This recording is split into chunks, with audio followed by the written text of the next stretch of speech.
Once you post it online, it's there forever, right?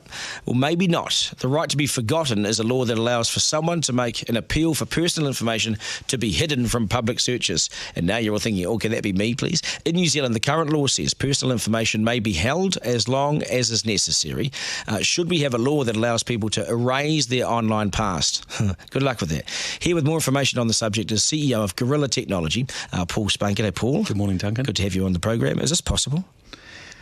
Really, online you can't really get rid of anything in the way that some might like. But I think there are some situations where it's somewhat unfair that we can't get rid of information, right? And in New Zealand, we have that clean slate law. Yes, for criminal offences. You had a criminal conviction quite some years ago.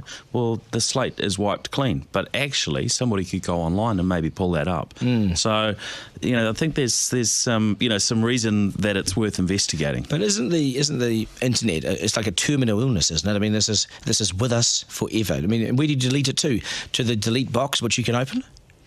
Well, and when we look at the way it's been implemented in Europe, it's only gone as far as Google. So people have to make an appeal to Google to say, please delete this article out of the results. And although Google may choose to, then the article actually still exists behind the scenes with whichever news publication carried it initially. Oh, so it's not deleted. It's never gone completely. No, it's not. So it might be behind a window somewhere, but if you need to find that or want to find that, you can get to it, can't you? Well, you could go onto the media website and search for it. So you could go into TV3 or Herald or what have you and have a look. So it's a somewhat sort of partial solution. And of course, the nature of the internet is nobody can control it. So we can never completely wipe things out. And then there's the question of, well, what are we trying to do with these changes? Do we want to change history? Or lie about our lives? That could be it too. So with Google, if you get it out, what's the chances of Google taking it down from their site? It depends what it is. I think the regulations in Europe talk about being whether it's in the public interest for that information to stay up. And there's been at least one case that's gone to court where Google have said, no, we're leaving this up, it should stay. And then it's had to go through a whole layer of courts before a decision is made. It's self-censorship in a way, isn't it? People trying to get rid of their embarrassing past or their criminal past or something they don't want people to see when they're going for a job or whatever. Yeah, and there's thousands and thousands of people that are going in and submitting these requests to Google. Google aren't the authorities yet. They're being given that job of making the decision. Chief judge, yeah. Is this going to be a big deal for the teens of today who have had social media when they're 13, 14, 15, angsting online, and then when they're grown-ups and they're kind of embarrassed about it, they can't get rid of it? Trying to find a job, someone has a look. I'm not sure this is the sort of person we'd want working for us. Yeah, I think those are genuine considerations, and that's something that I think to a degree falls with the Facebooks and Twitters and Instagrams of this world, right? So, there's some responsibility on them, and also as a user you can delete stuff, but it doesn't mean it's entirely gone. They technically own the photos, don't they? Want the copyright once it's up on their site? That's often the case. Is the upshot of all of this, and maybe the moral is, you just got to own your past.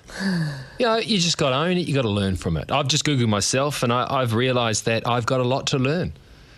There's stuff in here that maybe I'm not that proud of, but I can learn from it. Well, which is the bit you don't like? Actually, that's a lie. I think that sounded like you. I just said that for effect. But, I'm trying to make a point here. Yeah, I think so. And look, over time, our opinions change on things. If we're ashamed of an opinion we held, some years ago, well, that's just how it was. It's a bit like the tattoo on the neck at 18, isn't it? You get the tattoo on the neck at 18. And how are you looking at 40 when you go for that job? Yeah, there's a bit of an impact. And look, maybe this will encourage people to think ahead a little bit more. I'm not sure about that. Do we need a law change here? Look, it's something that's actually really, really hard to enact, as we've seen in Europe, yes. And there's only so much impact. Maybe with that clean slate law, maybe there's some sort of extension around that covers the online sphere, so that maybe it's a bit gentler. I'm not sure. It does seem a little bit unfair that if you had a conviction, you had it wiped through the clean slate law, that actually someone just goes online and Googles and finds that. But in reality, you still have to own your past. Yeah, do people have a right to know that about you? I think there is a public interest in past criminal offences if, for instance, that person is going into a role around childcare. I don't think those are covered by the clean slate, though. No. So those wouldn't be wiped. So it's more, the minor offences, which should those follow you around for your whole life?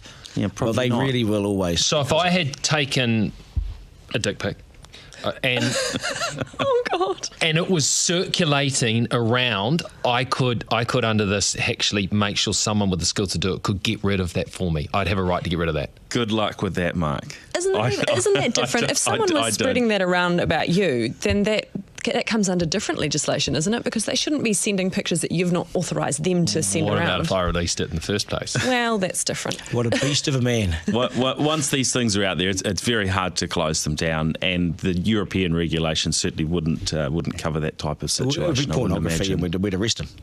Well, he'd get arrested, hopefully. Hey, good idea, Paul. Art, all right. We do not need any pictures or anything more on this. Hey, Paul, I appreciate your time.